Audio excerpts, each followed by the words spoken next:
Yo guys, it's back. It's the flying bird. It's currently trying to get to my not overlay, but my desktop screen. Really, I wanted to get this out earlier, but Premiere Pro is being a bit funny, and unfortunately for me, it means that instead of recording this at normal time, I'm recording at like 2:30 in the morning. So I hope you guys really appreciate this. This is just a bit of an update type thing. I hope you guys can appreciate this.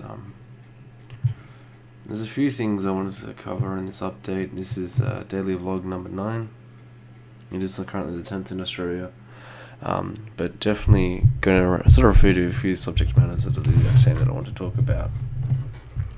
So, I haven't done a weekly podcast or daily vlog in about a week.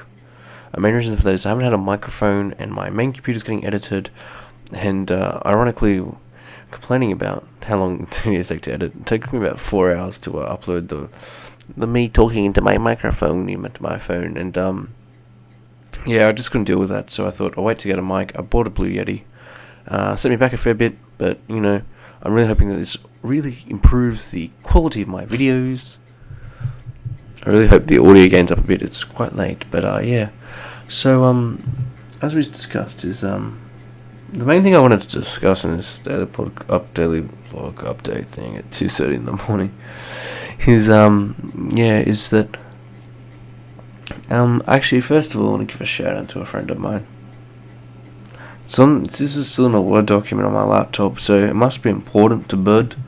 If Bird writes this sober, and then Bird at 2:30 thinks it's a great idea. So, this refers to the person that made my 2016. Well, in a YouTube sense, the guy who made my 2016 is mate, a real close mate. But he's not going to be named, but he has appeared on the channel before, just to give you guys a bit of an insight. So I see so many tweets about a collective of people who made someone's 2016. For me, I can pinpoint that in a YouTube sense to probably one guy who essentially laid the foundation for me to get to the position I am. I think I'm one of the fastest guys that have gone from the underground scene of, random Poke battles to, NPL. I think you'll find that a lot of the guys in the NPL and things like that have been like in PPL and, muck around for years. I think besides Gypsy, I think I'd be one of the few exceptions to make it quite quickly into those leagues and things like that. But I think it's important to let you guys know why this person means a lot to me, because I think it's important you understand how I'm at the case. I was in a tour, I had about 4 subs. I was like, "Yeah, dog, you cool with me recording?" It's like, yeah, it was all good. It's like, "Wait, what's your channel? I'll subscribe." We kept bumping into each other in tour rooms and all that, and we eventually subbed to one another, and he 100 subs more than me. I think he's only got 20 now, which is a bit of a shame because I love him. He's a very beautiful man with a glorious beard, and every time I see him, I just want to sing the Lumberjack song. Yeah, but videos back then aren't what they're now. They're quite poor, and he used to hear me like, "Yeah, bro, keep it up, because he's a beautiful lumberjack." And he's always strived for me to be a better person, and I don't know, when I troll people and things like that, there's definitely a little part of my brain that says, like, "Bird, you're trolling people, you should stop." And I'm just like, "But it's funny." And it's like, no, you gotta stop, Bird. And he's such a positive person. He's such a world's worst shout out, because I'm so tired. I think the smallest thing to do for him is to mention him, because this man doesn't know what salt is. This man has never... But actually, wait, he does know what salt is. He has too much of it in his diet, but he's trying to improve himself, and that's something very impressive with him. But his main key positive thing is positivity. You can tell Tim you're ugly, and he'll say, "I'm ugly too." He says, I'm like, "Oh, dang it, we're both ugly." He goes, "That's right, I'm only friends with ugly people." He's such a positive and caring guy that, if he needs a man, I'm there for him, or a woman. I look alright in a dress.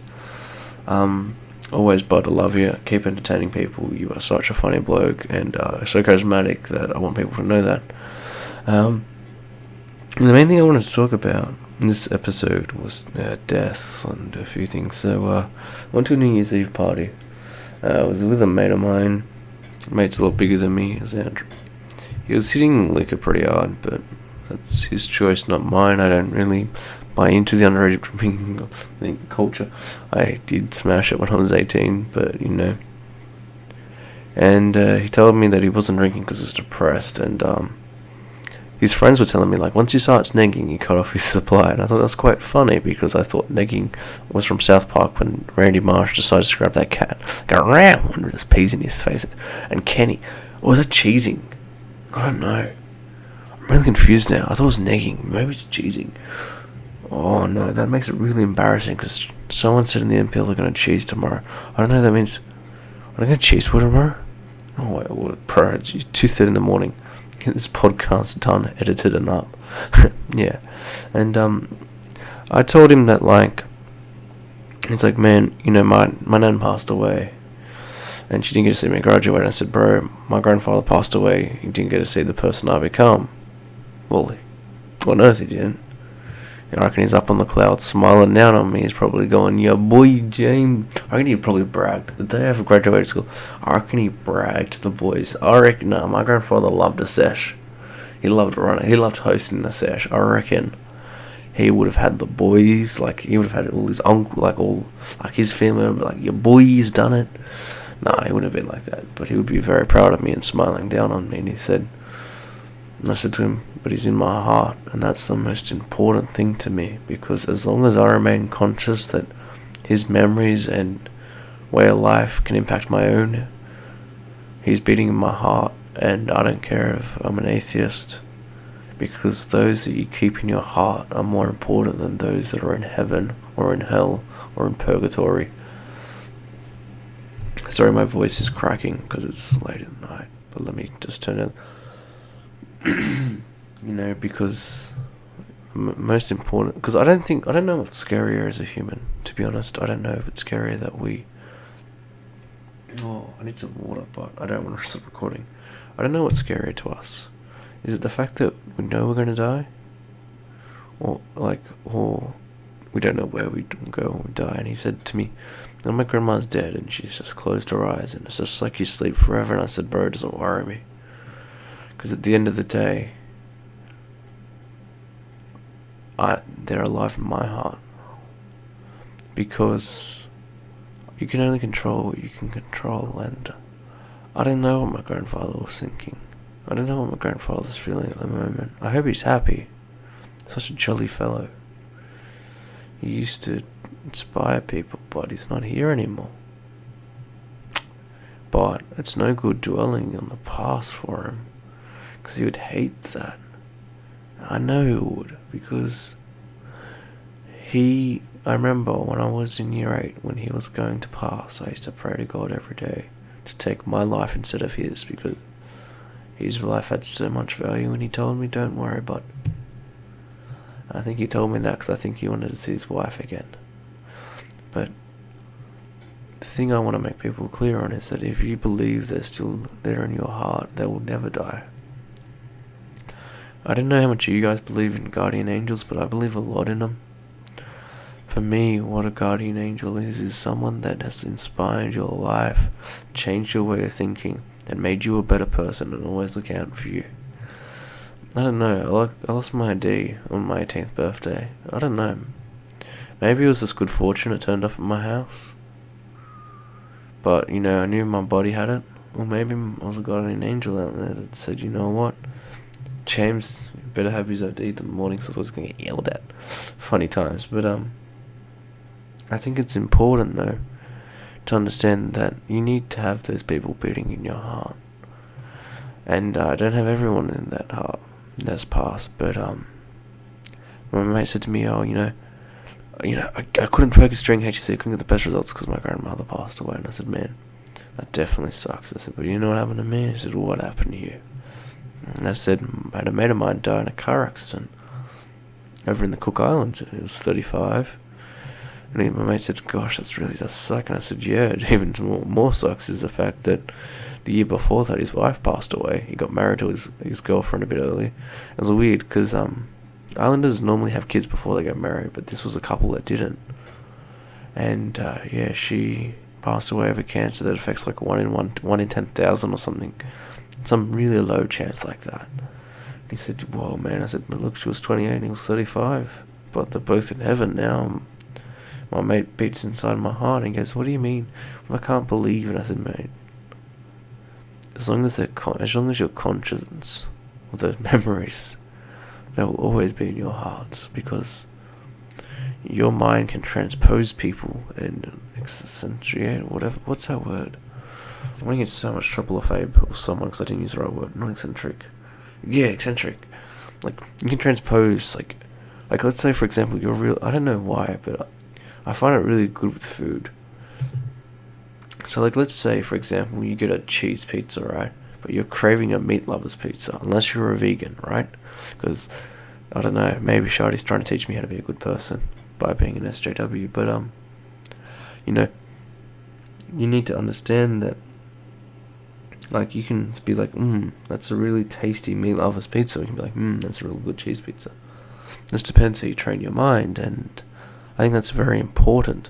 I was going to whinge about my voice, but I can't help it. It's 3 a.m. Yeah, and I think, and he said to me, like, how do you deal with it? And I said, man, as I've been saying in this video, I'm conscious of their memories. I try to live in accordance with their values and change my own values to better reflect them. So I never valued education. I used to think it was the most stupidest thing, but my grandfather made me realize that if the system educates you and you follow the system, you will never develop as a person. And my grandfather used to challenge the system. My grandfather didn't believe that school should be taught in a classroom. This is like 60 years ago, man. My grandfather dropped out when he was 14 to get a job because his father left the family. And he valued education. And here I am in 2017 or 2016 last year, and I could not give a rat's ass about my education because there was a girl I would see every day that brought on my anxiety. And no, she wasn't as pretty as Zazo, and that's what really upset me. But you know, there's only so much you can take as a person, and I really like the idea. There's a photo of a wolf, it has 1 arrow in it, and he says, and there's another photo of a bigger wolf, and it has like 30 arrows in it. It says, you never know how strong you are until you realize how many little things upset you. And the thing about, that is like, it's so silly now, but I stuck out in education for my grandfather, and look, it got me into uni next year, and it's always challenging me. But yeah, he challenged the system, and I want to challenge the system. I want to challenge the establishment, because I think the establishment is wrong. And wait for tomorrow, because we're going to challenge the basic foundations of what Birb sees in the American system. And like, we're gonna flip this whole debate about Trump v. Clinton on its head. And like, I'm excited to do it tomorrow. I'm hoping I'm gonna have enough sleep so I can do it properly, because otherwise it's gonna turn into a "I want Bernie Sanders back" campaign. But personally, I hope John Cena cashes in his money in the bank for the inauguration speech. I really think that more people.